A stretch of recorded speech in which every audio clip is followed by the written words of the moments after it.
करोड़ जन्मों के महापाप जल करके भस्म हो जाते हैं। आइए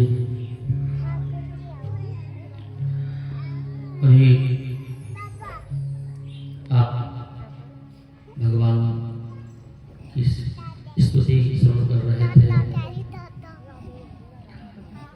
हमारे आदरणीय गगन जी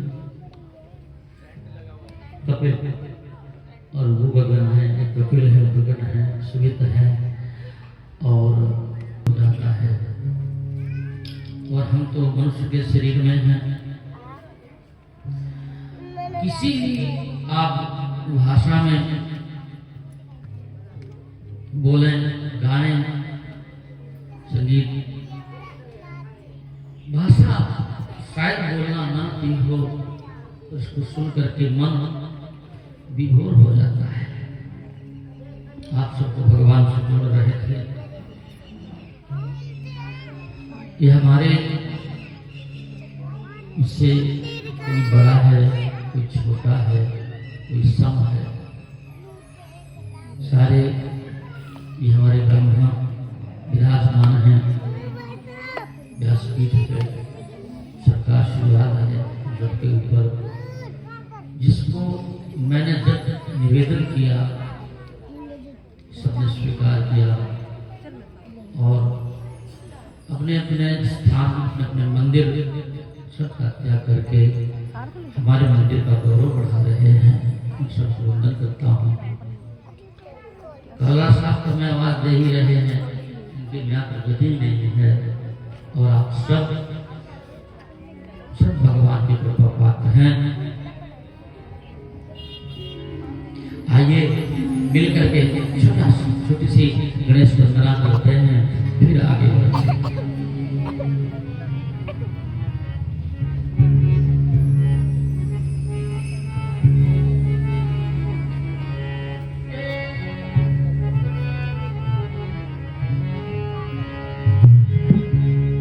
आनंद के दाता गजानन, आनंद के हैं, आनंद के हैं, आनंद के हैं, आनंद के हैं दाता गजानन, आनंद के दाता, आनंद के दाता गजानन, सभी बोले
तुम्हारे शिव शंकर हैं। पार्वती है माता गजानन आनंद के दाता। पार्वती है माता गजानन आनंद के दाता।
क्योंकि कलयुग में मात्र एक ही आधार है। इस युग में केवल और केवल यही साधन है, वो है भगवान का नाम। राम सुमरिया गाय रामन, संतत सुनिय राम गुण ग्राम। ज्यादा कुछ करने की आवश्यकता नहीं है, केवल और केवल भगवान के नाम से प्रीति हो जाए।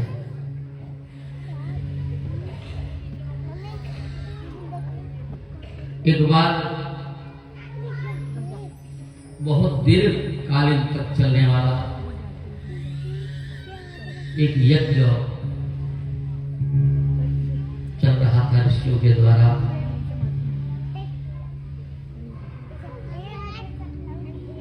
प्रातः काल का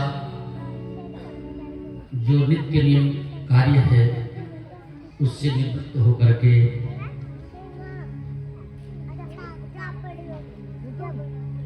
नैमिषारण्य में विराजमान श्री सूत जी को प्रणाम करके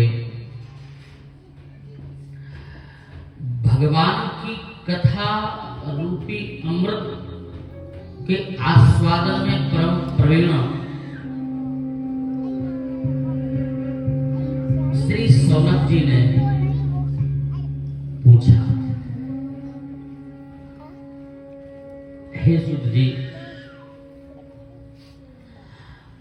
आप अज्ञान रूपी अंधकार को दूर करने के लिए सूर्य के समान है।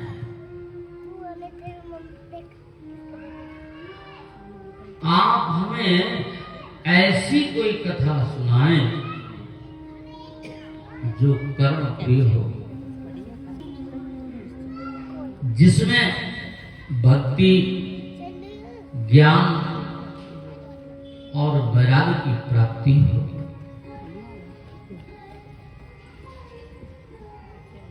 माया जल से छुटकारा मिले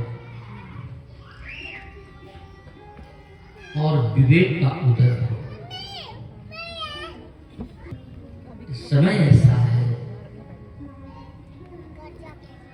हम चाहते तो सब हैं, भजन करें, भगवान की आराधना करें, पर आज नहीं कल करेंगे, और कल कल करके काल आ जाता है, पर वो कल नहीं आता। इसलिए विवेक का उदय हो, विवेक जागे, और इस संसार का जो जाल है, संसार के कार्य ऐसे जाल हैं तो ध्यान रखना। इसीलिए महापुरुषों ने कहा, अभी पूर्व बोल ही रहे थे, एक जन्म नहीं कई जन्मों का पुण्य उदय होता है। हमारा ही नहीं, हमारे पूर्वजों का भी पुण्य उदय होता है, तब कहीं जाकर के भगवान की कथा से प्रीति होती है। ये सरल काम नहीं है। कभी कभी तो लगता है भगवान की कथा सुनना, भगवान का भजन करना, ये तो शूरवीरों का काम है, सहज नहीं हो सकता। इसलिए संसार में भगवान की प्राप्ति का जो उत्तम उपाय हो, कृपा करके आप हमें बताएं, भगवान कैसे मिलेंगे। सूर्य ने कहा, हे सौनक जी, भगवान की कथा के आप परम प्रेमी हैं।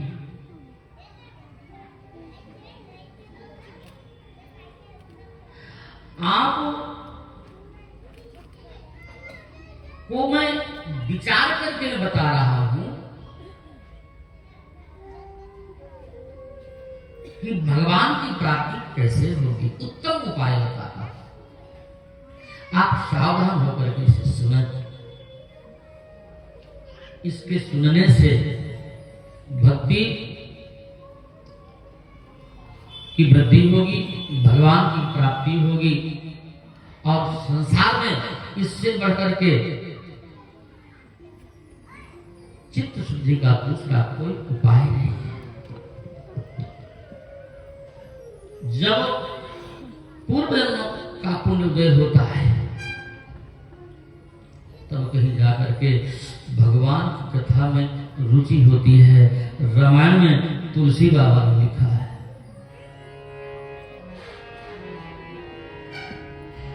आती हरि कृपा जाहि पर होई, आती हरि कृपा पर होई, आती हरि कृपा जाहि पर होई, आती हरि कृपा जाहि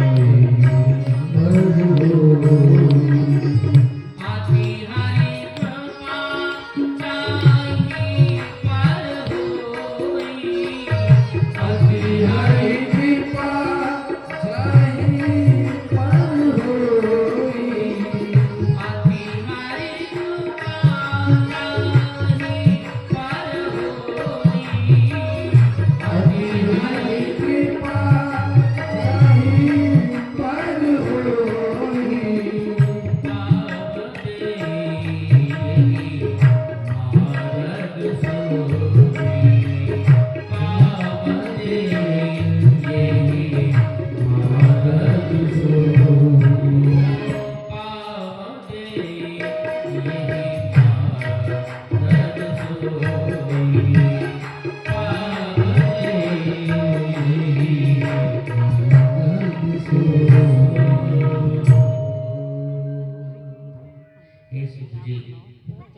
ये कथा तो अमृत से भी महंगी है।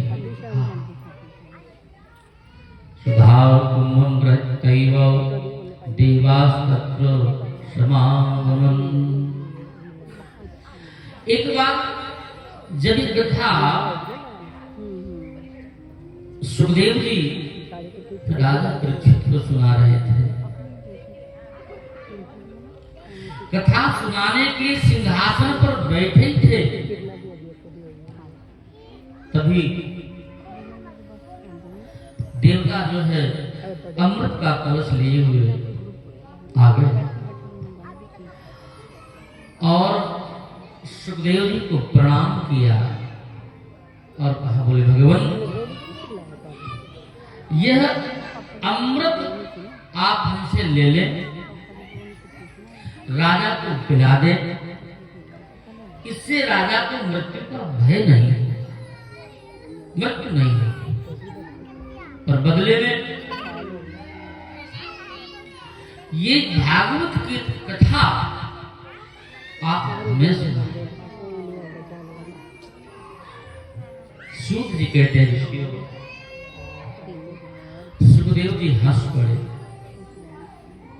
और उन्हें अभक्त जान करके अमृत के बदले में कथा रूपी अमृत पान नहीं करा।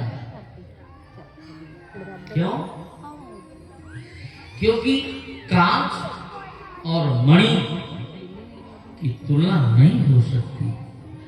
भागवत की कथा के श्रवण मात्र से राजा परीक्षित की मुक्ति को देख करके ब्रह्मा जी को बड़ा आश्चर्य हुआ। उन्होंने अपने ब्रह्मलोक में एक तराजू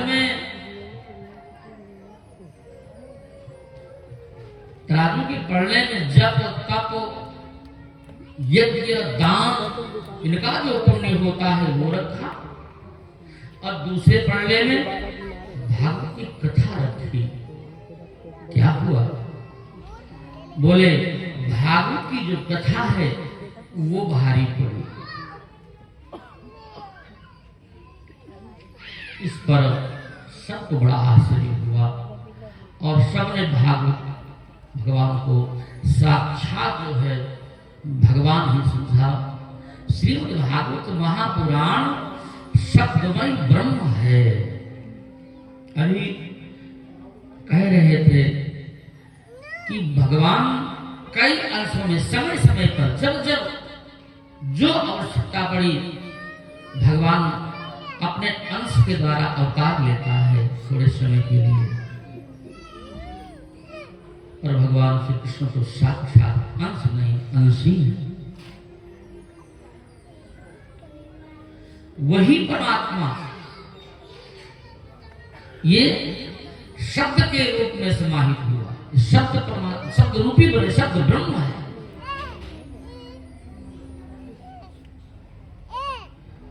सप्ताह करने से सप्ताह के रूप में इसको सुनने मात्र से यह निश्चित मुक्ति प्रदान करता है।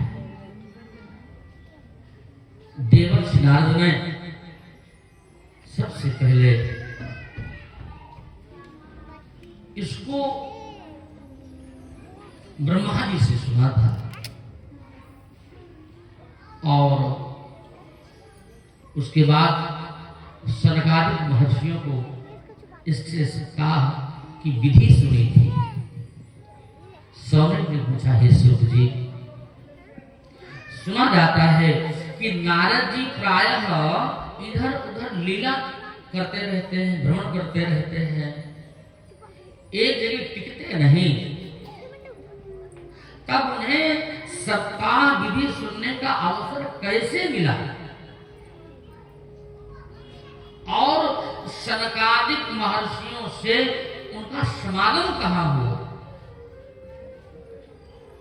सूर्य ने कहा, है सौनक जी, मैं इस प्रसंग में एक भक्तिपूर्ण इतिहास आपको सुनाता हूं, जिसे मैंने सुखदेव जी से सुना था। एक समय सनकादिक चारों महर्षि सत्संग करने के लिए बद्रिकाश्रम में गए, बद्री नारायण। वहां उन्होंने नारद जी को व्यग्र चित्र देख करके उनसे पूछा कि हे ब्रह्मन, आप उदास क्यों?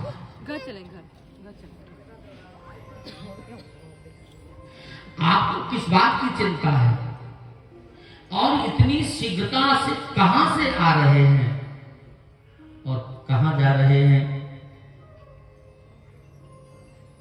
हमें इसका ठीक ठीक कारण बताएं। नारद जी ने कहा, है मुनीश्वरों,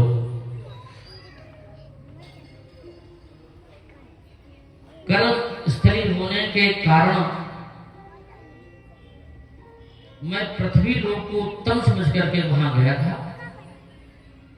उसमें भी काशी, प्रयाग, पुष्कर, गोदावरी आज तीर्थों में भ्रमण करता रहा, घूमता रहा, किंतु कहीं भी मेरे मन को शांति न मिली।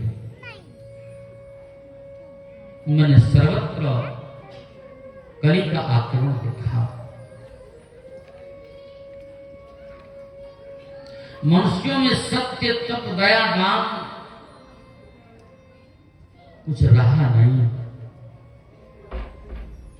केवल और केवल झूठ का अवलंबन लेकर के अपना पेट भरना जानते हैं। मनुष्य मंद भाग्य आलसी हो गए।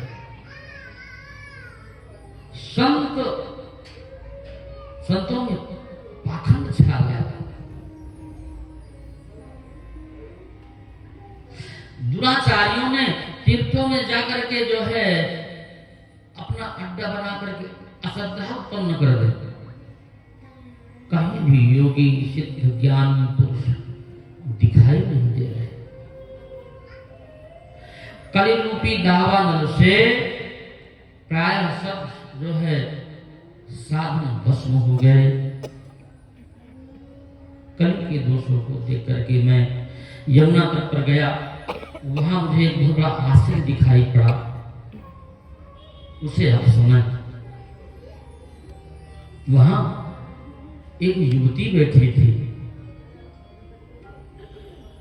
और उसी के पास दो बूढ़े अचेतन पड़े हुए थे। वो उन दोनों को जगा रही थी और रो रही थी और चारों ओर अपने रक्षक की ओर दृष्टिपात कर रही थी, बोल रही थी। बहुत सी स्त्रियां उसके पास बैठ करके उसे धीरज बंधा रही थी। मैं दूर से यह दृश्य देख करके कौतुक बस उसके पास गया और मुझे देखते ही होकर के खड़ी हो गई और बड़ी विकलता से बोली, हे मुनिवर, आप थोड़ी देर रुक करके मेरी चिंता दूर करते जाए। आज बड़े भाग्य से आपका दर्शन हुआ है। आपके वचनों से मुझे शांति अवश्य मिलेगी। यह सुन करके नारद जी ने कहा, देवी तुम कौन हो और तुम्हारे पास ये अचेतन पड़े दोनों कौन हैं और ये तुम्हारे पास बैठी हुई स्त्रियां कौन हैं? तुम्हें कौन सा दुख है? तुम मुझे अपने दुख का कारण बताओ। सूत जी कहते हैं, ऋषियों, ये सुन करके इस युवती ने कहा कि हे मुने, मेरा नाम भक्ति है। ये दोनों जो अचेत बूढ़े पड़े हुए हैं, ये ज्ञान और वैराग्य है। ये दोनों मेरे पुत्र हैं। ये काल के प्रभाव से वृद्ध हो गए। ये जो स्त्रियां बैठी हैं, गंगा यमुना आदि सब ये नदियां हैं जो मेरी सेवा में उपस्थित हैं, फिर भी मुझे सुख नहीं है। मैं द्रविड़ देश में गई और कर्नाटक में जो है वृद्धि को प्राप्त हुई। फिर धीरे धीरे गुर्जर प्रांतों में पाखंडियों के द्वारा मैं छिन्न हो गई और मेरे पुत्र दोनों बूढ़े हो गए। परंतु इस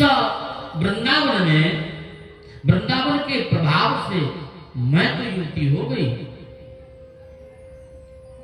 किंतु ये मेरे दोनों पुत्र ये बूढ़े ही रह गए। लोक में प्रायः माता वृद्ध और पुत्र युवा देखे जाते हैं, किंतु यहां विपरीत हो गया।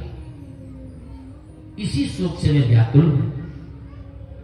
आप इस वैश्वायन का जो वैश्व का जो है, इस आप उपाय आप बताएं। अब मैं इस स्थान को छोड़ करके कहीं और जाने का विचार कर रही हूं। राजा परीक्षित ने इस अधार्मिक कली को छोड़ा के नारद जी ने कहा, देवी, मैं तुम्हारे दुख का कारण समझ रहा हूं, तुम चिंता ना करो।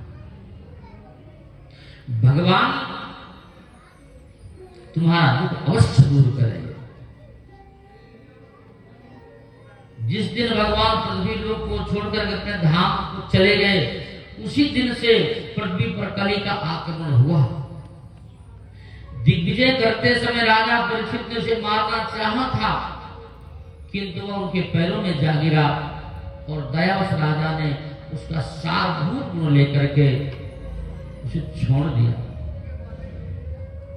कलयुग के सारभूत गुण ये है, यत फलम नास्ति तपसा ना योगेन समाधिना तत् फलम लभते सम्यक कलौ केशव कीर्तना। देवी, जो फल अन्य युगों में योग समाधि से भी दुर्लभ था, वह इस युग में केवल भगवत नाम कीर्तन करने से प्राप्त हो जाता है। ये समझाएं आप। इसी एक गुण के कारण राजा ने इसे मारा नहीं। यद्यपि उसने तप तीर्थ ध्यान तथा इनका जो सार है वो खींच लिया है। मनुष्यों की प्रकृति आसुरी हो गई है। यह पृथ्वी स्पर्श योग नहीं रह गई। सर्वत्र जो है अनाचार फैला हुआ है। देवी, इस वृंदावन के प्रभाव से, इस वृंदावन के संयोग से तुम्हें युवावस्था प्राप्त हो गई। तुम तो युवा हो गई कि इस वृंदावन में भी तुम्हारे पुत्रों का कोई ग्राहक नहीं है, इसीलिए वृद्ध रह गए। पर तुम चिंता न करो, यह युग का धर्म है।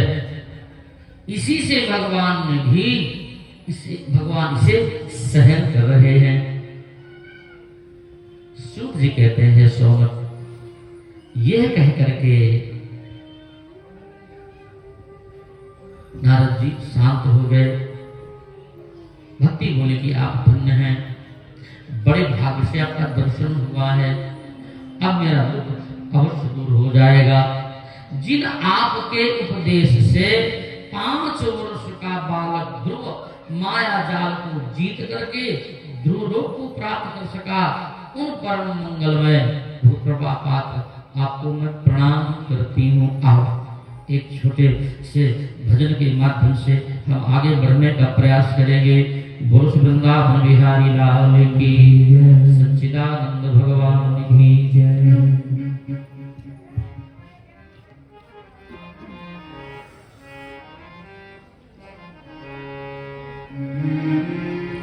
हे मुरलीधर, हे मुरलीधर छलिया मोहन, हम भी तुम्हें दिल दे बैठे। मुरलीधर छलिया मोहन, हम भी तुम्हें दिल दे बैठे।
चिंता से व्याकुल क्यों हो रही है? भगवान के चरणों का स्मरण करो।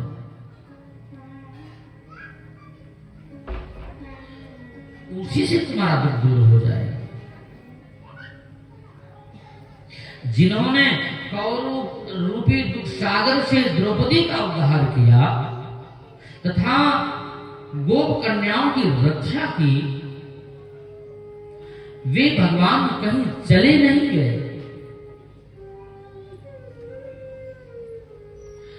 तुम उन्हें प्राणों से अधिक प्रिय हो। तुम्हारे बुलाने पर वो कहां नहीं चले जाते।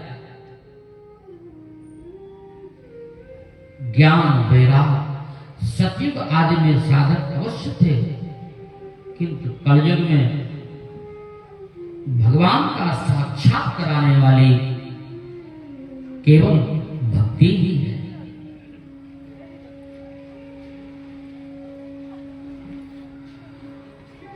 भक्ति से ये मुक्ति तो तुम्हारी दासी है, फिर चिंता किस बात की? तुम्हारे पुत्र ज्ञान वैराग्य यद्यपि लोगों की उपेक्षा से वृत्त हो गए हैं, तथापि उनको जगाने का कोई उपाय न सोचता।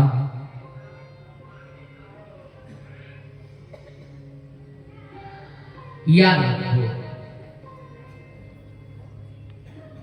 यदि मैं घर घर तुम्हारा प्रचार न कर दूं तो मैं भगवान का दास नहीं।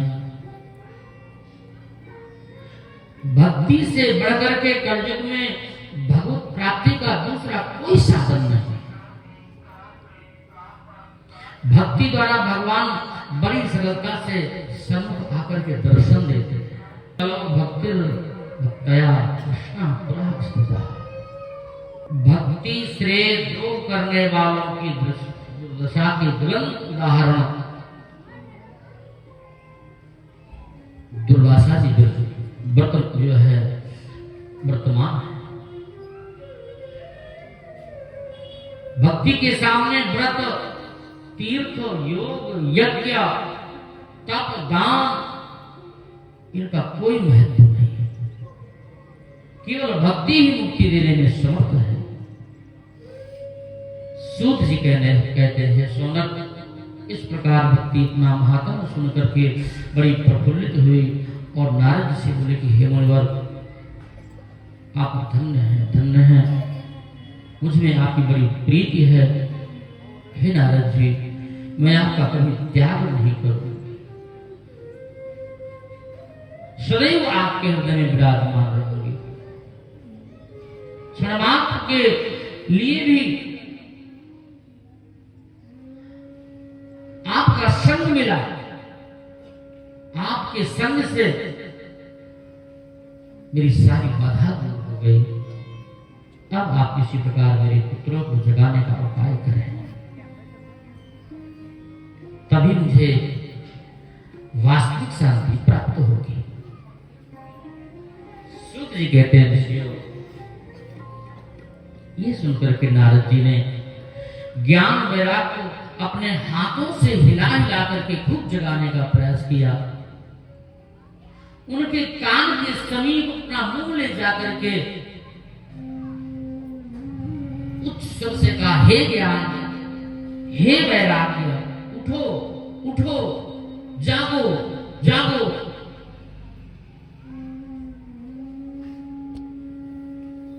वेद वेदांत गीता के पाठ बार बार उनके कान में सुनाए तो थोड़ा सा उठे तो जरूर, पर जम्हाई लेकर के पुनः सो गए। यह देख करके नारद जी को बड़ी चिंता हो। उन्होंने उनकी निद्रा और बुढ़ापा दूर करने के लिए भगवान का स्मरण किया, और स्मरण करते ही तत्काल आकाशवाणी हुई कि हे मुनिवर, खेद न करो,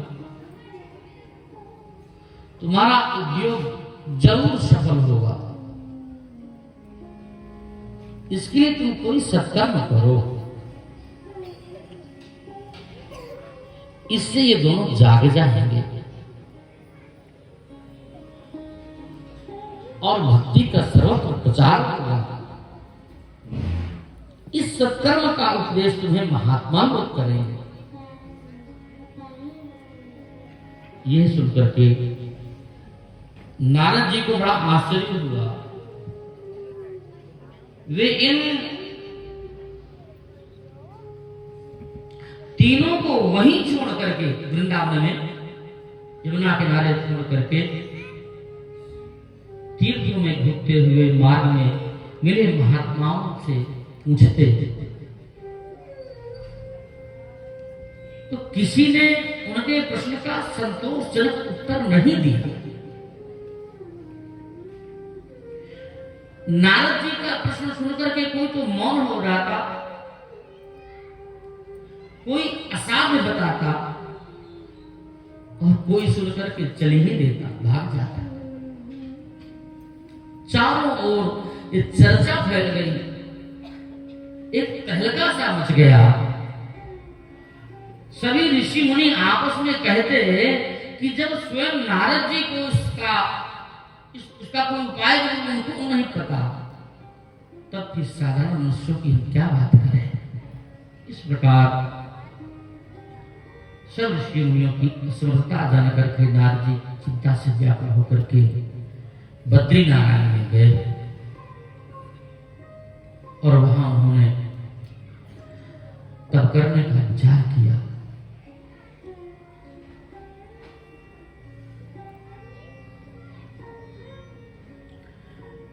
इतने में सामने से आते हुए सनकादिक महर्षियों का उन्हें दर्शन हुआ। सनकादि मुनीश्वरान, उन मुनियों का दर्शन हुआ। नारद जी ने उन मुनियों को प्रणाम किया और कहा कि मैं आकाशवाणी द्वारा कहे गए सत्कर्म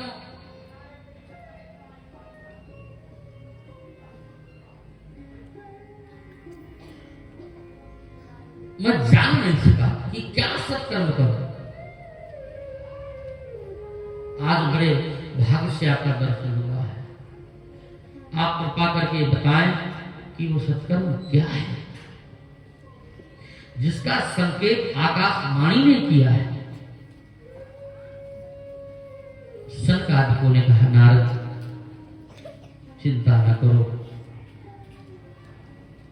चित्र प्रसन्न रखो। वो साधन तो अत्यंत सरल है तो बड़ा सुख साध्य है। वैसे तो ऋषियों ने संसार में इसके बहुत से उपाय बताए हैं, पर वे सब परिश्रम साध्य है, बड़ी कठिनता है, बड़ी कठिनता से वो सिद्ध होते हैं और फल भी स्वल्प मिलता है, थोड़ा मिलता है। पर वैकुंठ प्राप्त कराने वाला साधन तो बड़ा गोप्य है, उसका ज्ञाता बड़े भाग्य से मिलता है। सुनो, सत्कर्म का अर्थ विद्वानों ने ज्ञान यज्ञ किया है, और वो ज्ञान यज्ञ श्रीमद् भागवत की कथा ही है। इसकी ध्वनि से कलि के दोष और उन तीनों के कष्ट, भक्ति ज्ञान वैराग्य का जो कष्ट है वो निवृत्त हो जाएगा, और भक्ति ज्ञान और वैराग्य के साथ घर घर जाकर के प्रत्येक मनुष्य के हृदय में विचरण करने लगेगी। नारद जी ने कहा, है मनुष्यों, जब वेद वेदांत और गीता के पाठ से वो नहीं जाग सके, तब भगवान की कथा से वो कैसे जाग जाएंगे? मुझे यह संदेह है, कृपा करके आप इसे निवृत्त करें। शनकादिकों ने कहा, महर्षि, वेद और उपनिषदों के सारभूत तत्व से ही श्रीमद् भागवत कथा का आविर्भाव हुआ है, इसी से ये सर्वोत्तम मानी गई है। इसकी रचना ज्ञान वैराग्य और भक्ति की स्थापना के लिए हुई है। स्मरण करें, जब व्यास जी के मन में अपनी कृतियों पर मोह हो गया था, अपरितोष हुआ था, तब आपने ही चतुश्लोकी भागवत का उपदेश देकर के उनका मोह दूर किया था। फिर उसकी महत्ता में आपको आश्चर्य क्यों हो रहा है? नारद जी ने कहा, आज मुझे आपके दर्शन से बड़ी शांति मिली।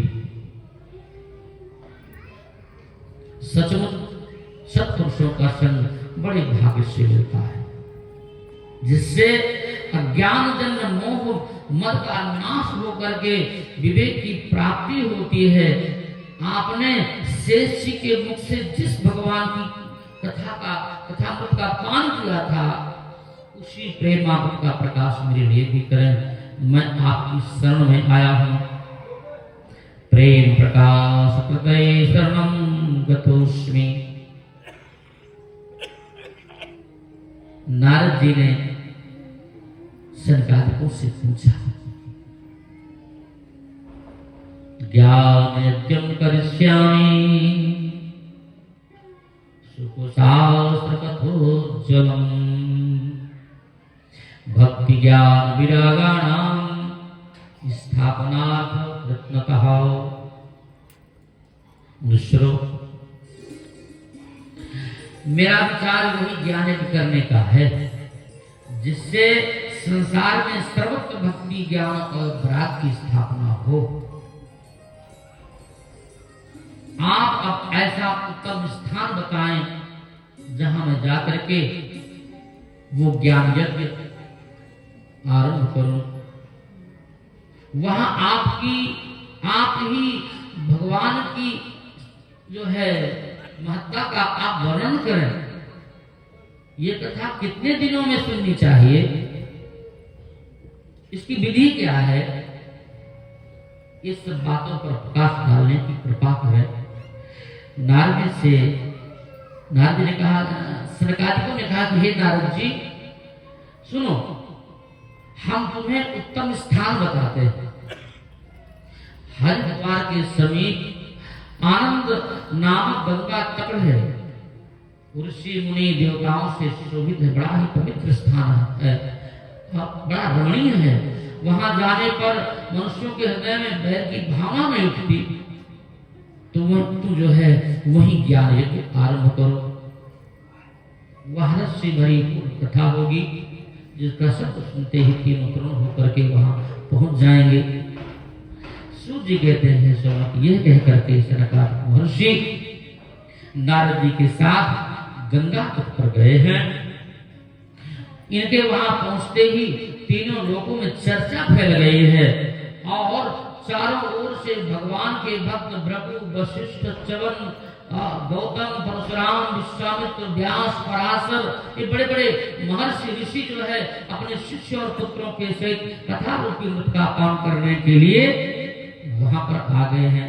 इस प्रकार एक बहुत बड़ा विशाल समारोह हो गया।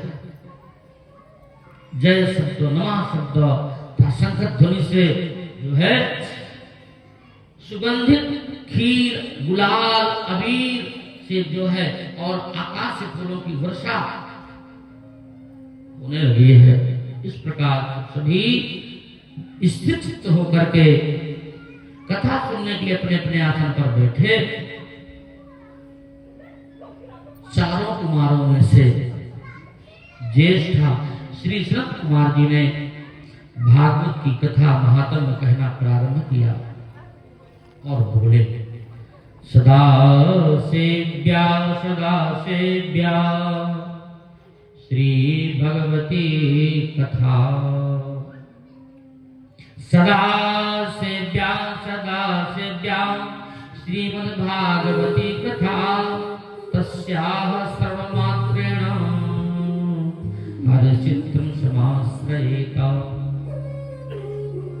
सत्ता के सामने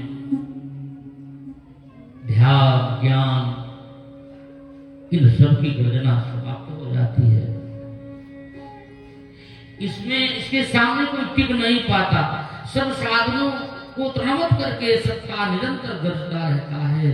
भगवान की ऐसी महिमा सुन करके सौनक जी ने पूछा, हे सुश्री, इस पुराण का इतना बड़ा महात्म्य क्यों है?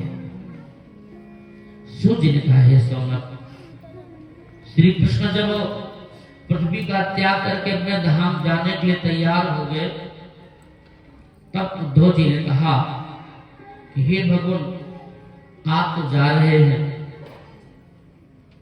आगे कलयुग आने वाला है, उसमें बड़े दुष्ट दुराचारी पुरुष पैदा होंगे, जिनके संग से सत्पुरुषों की वृद्धि जो है बुद्धि भ्रष्ट हो जाएगी।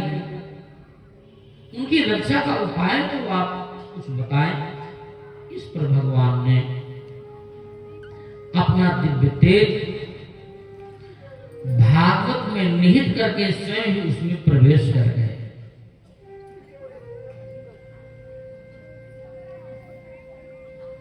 इस कारण से ये साक्षात भगवान की मूर्ति ही है।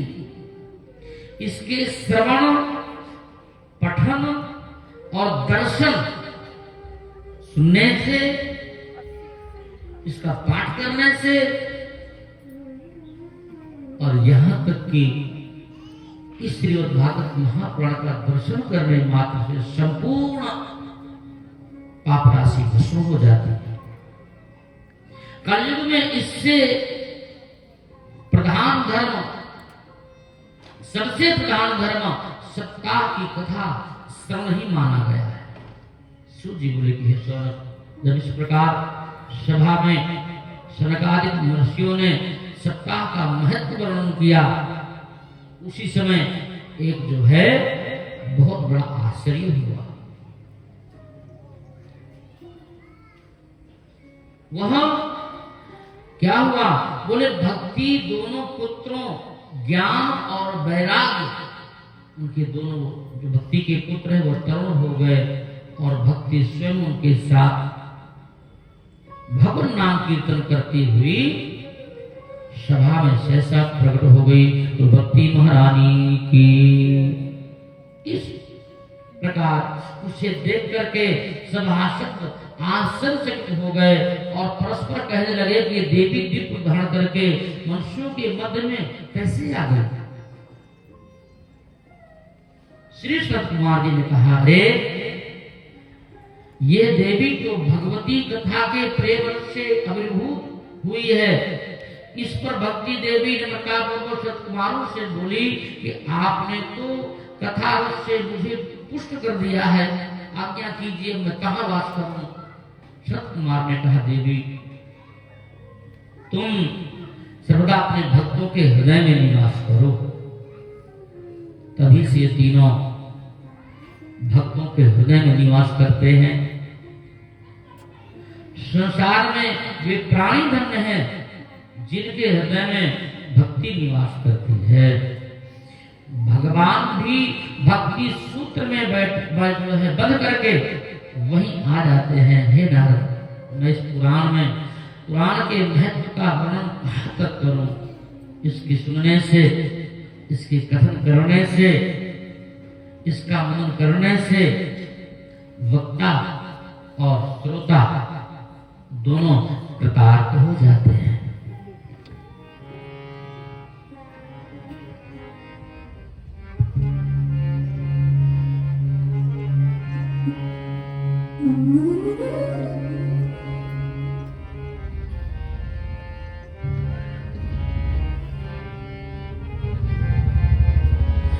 लगन तुमसे लगा बैठे, सभी बोलने का प्रयास करें।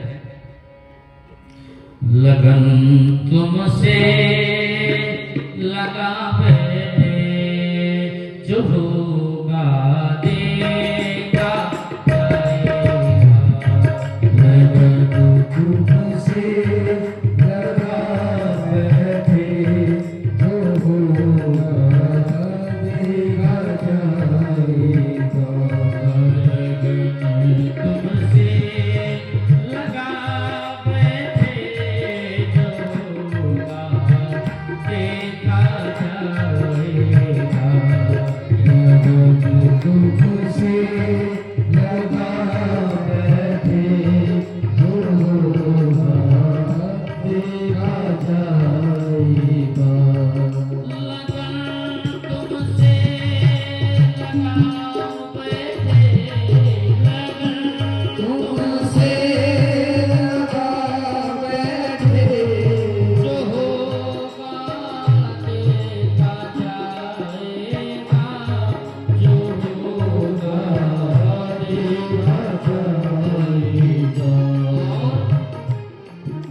करना है, भगवान की कथा करनी है। 2 कदम चले ही थे, डर गए कहीं ऐसा ना हो कि कोई मुसीबत खड़ी हो जाए। और देखिए अभी कल तक मौसम कितना खराब हो रहा था, तभी डर रहे थे। मगर जो भी होगा, अगर यहाँ भगवान नहीं चाहेंगे तो बैठ जाएंगे, तो कथा तो करेंगे, निश्चय तो करेंगे। हम ही कहते हैं कि डर लग रहा है और फिर हमें कहते कोई बात नहीं, भगवान सब करेगा। हाँ, और यहाँ पहुंचे इस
जैसे तो चुनाव का अवसर था, हम चुनते हैं, है नहीं। आज पहला दिन है, कुछ हम भी विलंब हुए। कोशिश करूंगा कि कल ठीक 3 बजे मैं कथा मंच में बैठने का प्रयास करूंगा, क्योंकि भगवान की कथा वैसे तो कितना भी कहें सब कम है। एक छोटी सी चर्चा करके विश्राम दूंगा, क्योंकि हमने मेहमान भी बुला रखे हैं, वो आए हैं। मैं आदरणीय बहन जी बैठी हैं,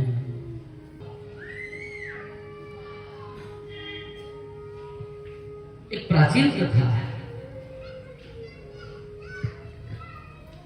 जिस कथा को सुनने से भगवान की कथा में रुचि पैदा हो जाती है। ध्यान से सुनो। तुंगभद्रा नदी के तट पर एक अत्यंत रमणीय स्थान था, और वहां एक आत्मदेव नाम के ब्राह्मण रहा करते थे। वे तेजस्वी ब्राह्मण श्रोत स्मार्त सारे कर्मों में बड़ा पारंगत था। धन तो बहुत था, पर अपनी जो जीवनी है भिक्षावृत्ति से ही अपना जीवन यापन कर रहे थे।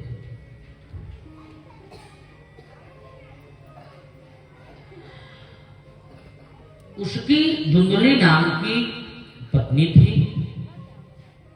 जो बड़ी कृपण थी, क्रूर स्वभाव की थी, अकारण कलह किया करती थी। ऐसे ही गृहस्थ जीवन में दोनों का बहुत समय बीत गया, पर उनके कोई संतान नहीं हुई। इससे उस ब्राह्मण को बड़ी चिंता होने लगी। उसने पुत्र प्राप्ति के लिए अनेक उपाय किए, अनेक अनुष्ठान किए, पर पुत्र की प्राप्ति न हो सकी। एक दिन चिंता से व्याकुल हो आत्मदेव वन में चला गया। 2 घड़ी बाद जब आगे थोड़ी दूर बढ़ा तो उसको प्यास लगी। पानी पीने के उद्देश्य से तालाब में गया, सरोवर में गया और वहीं बैठ गया।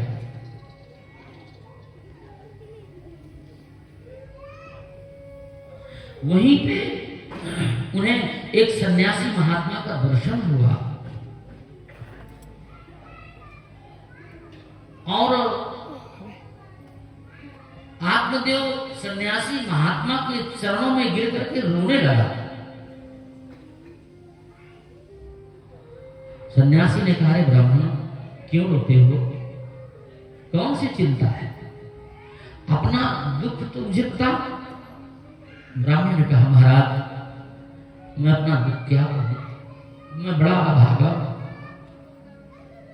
मेरे जो पितृ हैं मेरे आंसू पी करके रहते हैं। मेरी दी हुई वस्तु देवता या ब्राह्मण भी ग्रहण नहीं करते। संतान न होने से मैं बहुत व्याकुल दुखी, और यहां प्राण त्यागने के लिए मैं आया। पुत्र के बिना जीवन या पुत्र का कोई मतलब नहीं, सब व्यर्थ है। अपना मैं दुख कहां तक बताऊं। मैंने जो गाय पाली है उसकी भी कोई संतान नहीं हुई। मैंने जो वृक्ष लगाया उसमें भी कोई फल नहीं लगा। यहां तक मैं अपने हाथों से जो फल किसी को देता हूं तो देती सूख जाता है। ऐसे भाग्यहीन निर्वंशी जीवन से क्या लाभ। ये कह करके ब्राह्मण जोर जोर से रोने लगा। उसे दुखित देख करके सन्यासी को दया आ गई और उन्होंने उसके मस्तिष्क पर लिखे हुए ब्रह्माक्षर थे उनको पढ़ा और कहा कि हे ब्राह्मण, पुत्र का मोह छोड़ दे। कर्म की गति बड़ी बलवती है, उसे कोई टाल नहीं सकता। विवेक का सहारा लेकर के संसार वासना त्याग दे। मैंने तुम्हारे प्रारब्ध के जो है अंक हैं वो देखे हैं कि उसमें 7 जन्म तक तेरे संतान का कोई योग नहीं है। याद रखो, संतान से तुम्हें दुख ही मिलेगा। राजा सगर एवं अंग की तरह दुख भोगना पड़ेगा। इसलिए ब्राह्मण, पुत्र का मोह छोड़ दो। जो है संन्यास में सर्वथा सुख ही सुख है और संसार में दुख ही भोगना पड़ता है। ब्राह्मण ने कहा, दीनदयाल, मुझे इस सूखे विवेक से क्या लेना देना।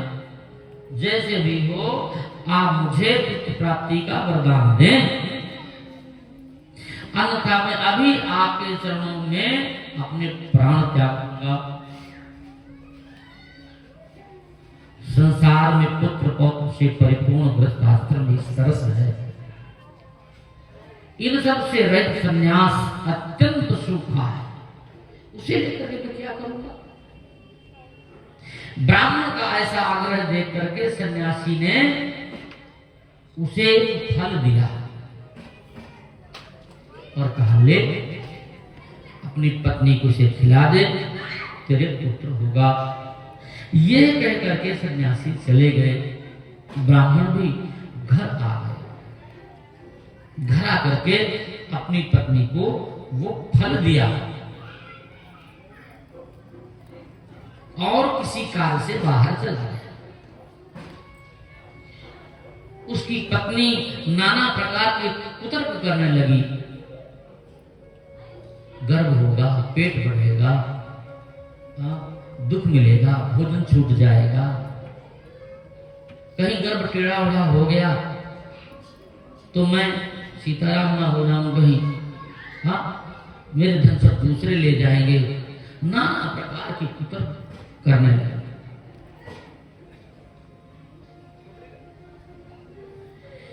इतने में उसकी बहन आई, उसने अपनी बात कही। बहन ने कहा, ऐसा कर, मुझे पुत्र होना है, मैं वो पुत्र तुझे दे दूंगी। तू अपने पति से मेरे पति को कुछ धन दिला देना, इससे विरोध नहीं करेंगे, मान जाएंगे। और तू गर्भवती होने का नाटक कर। उसने वैसे ही किया। कुछ समय बाद उसकी बहन के पुत्र हुआ और पुत्र अपनी बहन से ले आए। ब्राह्मण बड़ा प्रसन्न हुआ। 10 महीने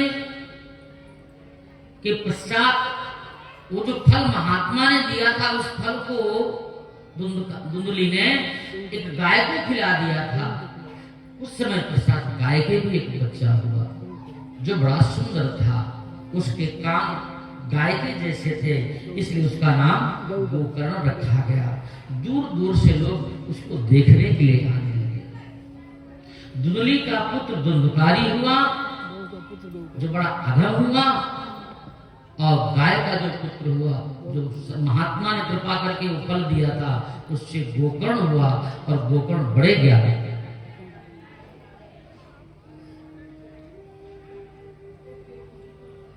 आगे चल करके धुंधकारी महाक्रूर प्रकृति का दुराचारी वैश्यागामी निकला। वह चोर सिद्ध हुआ। बालकपन में अपने बालकों के साथ खेलता और कुएं में धक्का देकर के गिरा देता। उसने जब वो युवा हुआ तो उसने वेश्याओं का संग किया और अपने पिता का सारा धन नष्ट कर दिया।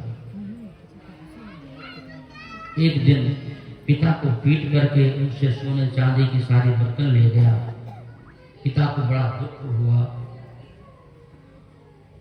वो रो रो कर कहने लगे कि अब मैं क्या करूं, कहां जाऊं, मेरा दुख कौन दूर करेगा। पुत्र ना होना अच्छा था, किंतु कुपुत्र का होना अच्छा नहीं। उसी समय गोकर्ण आए और कहा, पिताजी आप दुख ना करें, इस संसार ही ऐसा है। यहाँ कौन किसका पुत्र, कौन किसका पिता, कौन किसका धन, इन सब वस्तुओं में आसक्ति जो है करना सर्वदा दुख प्रदान करता है। इसलिए आप उन सबका मोह त्याग करके वन गमन करें और वहां सुस्त चित्त से भगवान की आराधना करें। सूर्य कहते हैं ऋषियों, इस प्रकार पुत्र के उद्देश्य से आत्मदेव वन में चले गए और प्रतिदिन वहां भगवान श्री कृष्ण की सेवा और भागवत के 10 कृष्ण के पाठ से तो भगवत स्वरूप हो गए। वृंदावन बिहारी लाल की। सूर्य कहते हैं सौनक, पिता के मरने पर एक दिन धुंधकारी ने अपनी माता को भी खूब पीटा और कहा, जल्दी बता धन कहां है, नहीं तो लाखों के प्रहार से अभी तुझे मार डालूंगा। पुत्र के भय से व्याकुल होकर के गुजली उसी रात कुएं में गिरकर मर गई। और गोकर्ण पहले ही तीर्थ यात्रा पर चले गए थे, उनका कोई शत्रु मित्र नहीं था। घर से धुंधकारी अब अकेला रह रहा था घर में। उसने वहां 5 वेश्याएं रख ली और चोरी के धन से उनका पोषण करने लगा। एक दिन वेश्याओं ने उससे जो है वस्त्र आभूषण मांगे, लाने का आग्रह किया और वो कामांध जो है कहीं से बहुत सा भूषण वस्त्र चोरी करके ले आया। सोने चांदी के बहुमूल्य सामान को देख करके रात्रि में वेश्याओं ने विचार किया कि यह प्रतिदिन चोरी करता है, एक दिन पकड़ा जाएगा और मारा जाएगा और हमारा भी धन छीन लिया जाएगा। इसलिए हम स्वयं ही क्यों ना इसे मार करके धन लेकर के कहीं अन्यत्र चली जाएं। ऐसा निश्चय करके एक रात उन सब ने सोते हुए धुंधकारी के हाथ पांव बांध दिए और उसके गले में फांसी लगा दी। सूर्य के ऋषियों, ऐसा करने पर भी, फांसी पे फंदा डालने पर भी जब वो नहीं मरा तो उन दुष्ट वैश्याओं ने उसके मुंह में जलते हुए अंगारे जो है डाल दिए। अग्नि की ज्वाला से छटपटा करके वो मर गया। और उसके मरते ही उन सासी वैश्याओं ने वहीं पे गड्ढा खोद करके आंगन में वहीं पर उसे गाड़ दिया। इस रहस्य का किसी को पता नहीं चला। जब लोग उससे पूछते कि धुंधकारी कहां है, तब वो कह देती कि धन कमाने की लालसा से, पैसा कमाने की लालसा से वो कहीं दूर चले गए हैं और बाद में आने के लिए कहा है। और उसके बाद वैश्याएं सारा धन लेकर के अन्यत्र चली गई और धुंधकारी अपने कुकर्मों के कारण भयंकर प्रेत हो गया। बहुत ध्यान से सुना। वह वायु बन करके भूख प्यास से व्याकुल रह करके इधर उधर फिरता रहता था। गोकर्ण ने कुछ काल बाद लोगों से उसका मरना सुन करके उसके लिए गया जी में अन्य अन्य तीर्थों में जाकर के पिंडदान किया। और एक दिन घूमते घूमते अपने घर में आए। रात्रि घर में सो रहे थे कि कोई जो है कभी धुंधकारी भयंकर रूप धारण करता, भैंसा बनता, बैल बनता, राजा बनता, कुछ नाना प्रकार के रूप बना करके डरा रहा था।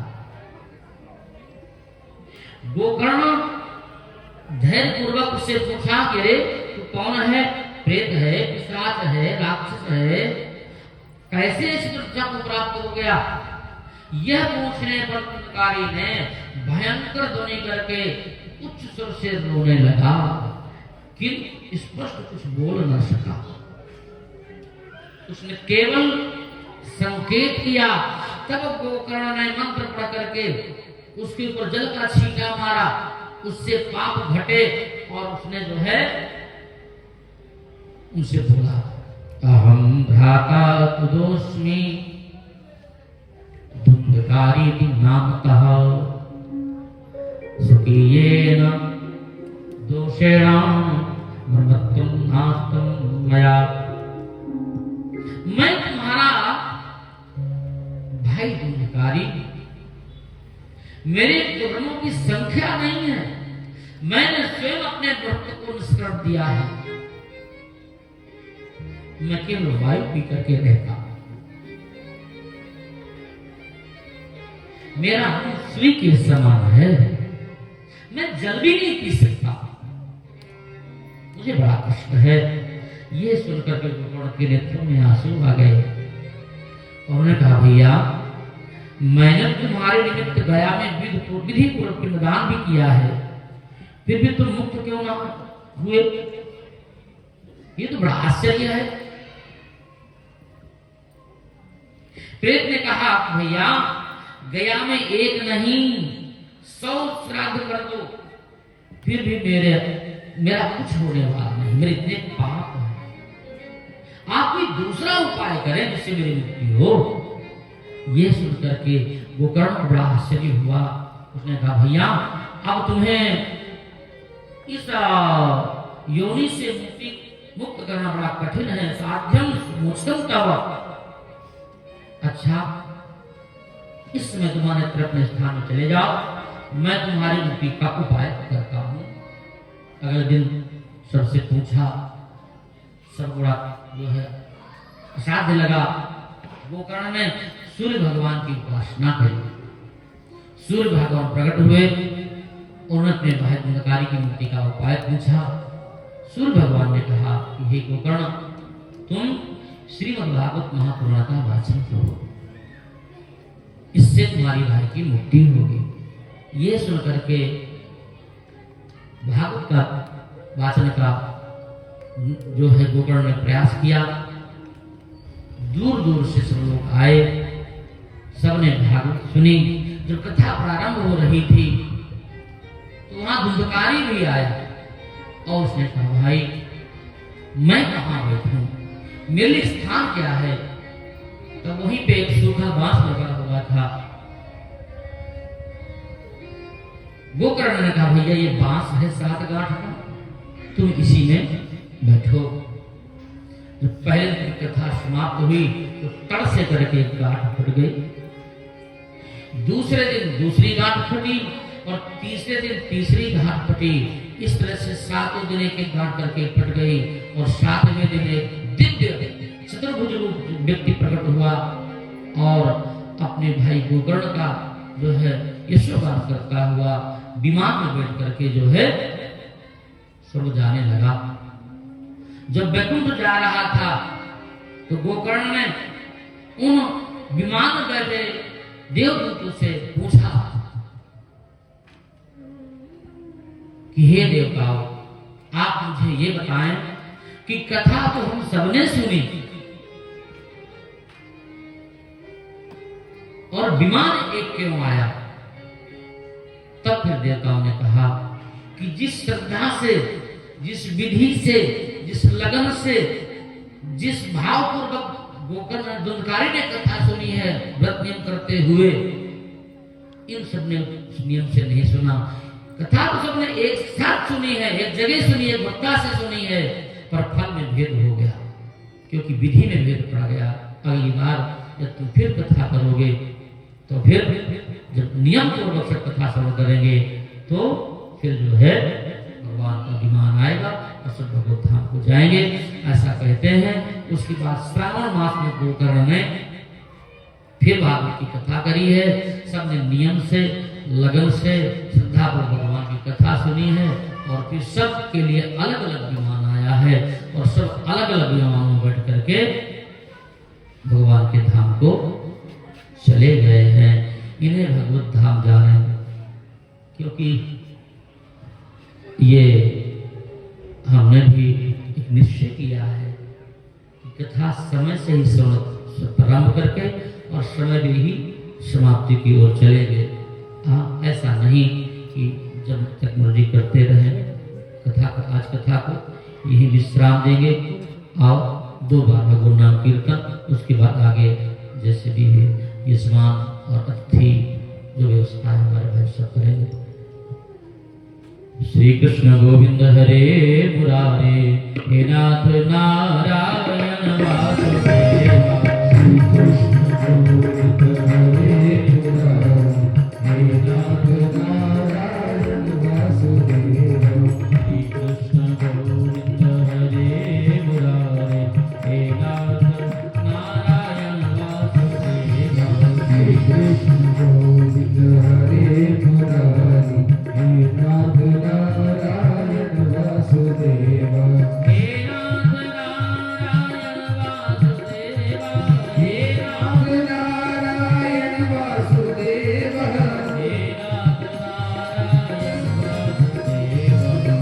नारायण वासुदेव, हे नाथ नारायण वासुदेव, हे नाथ नारायण वासुदेव। श्री कृष्ण गोविंद हरे मुरारे, हे नाथ नारायण वासुदेव।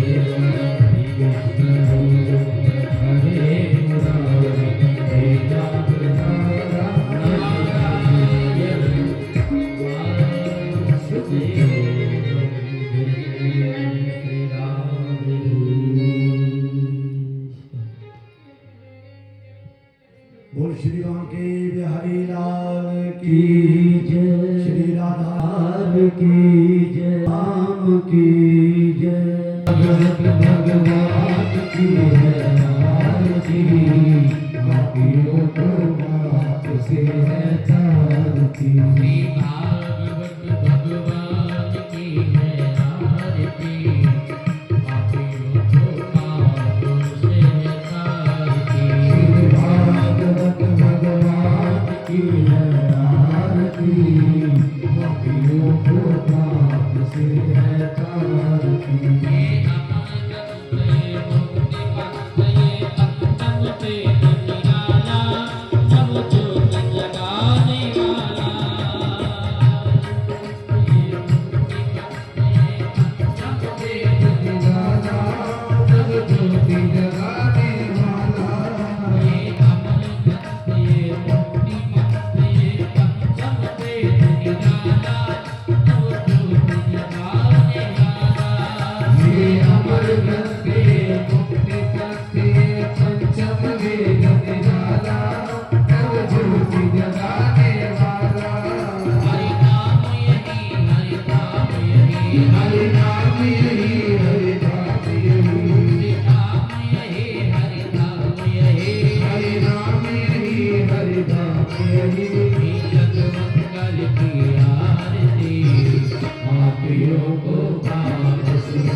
भगवान की है आरती। पापियों को पाप से है तारती।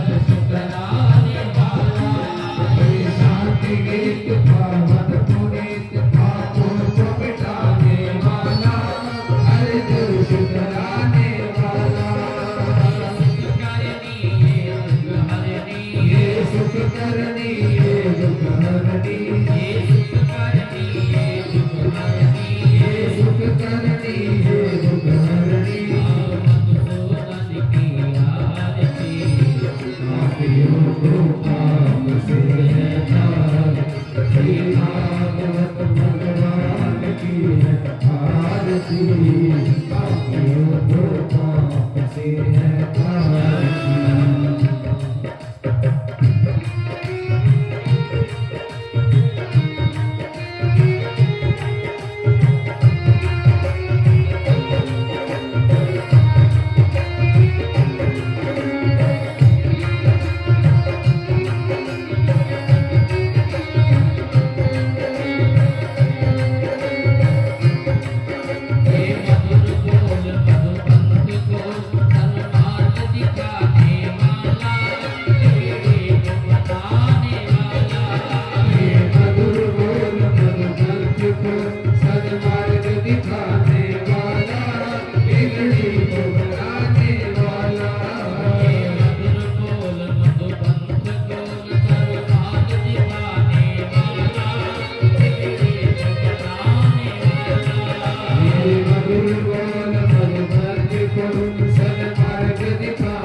Yeah.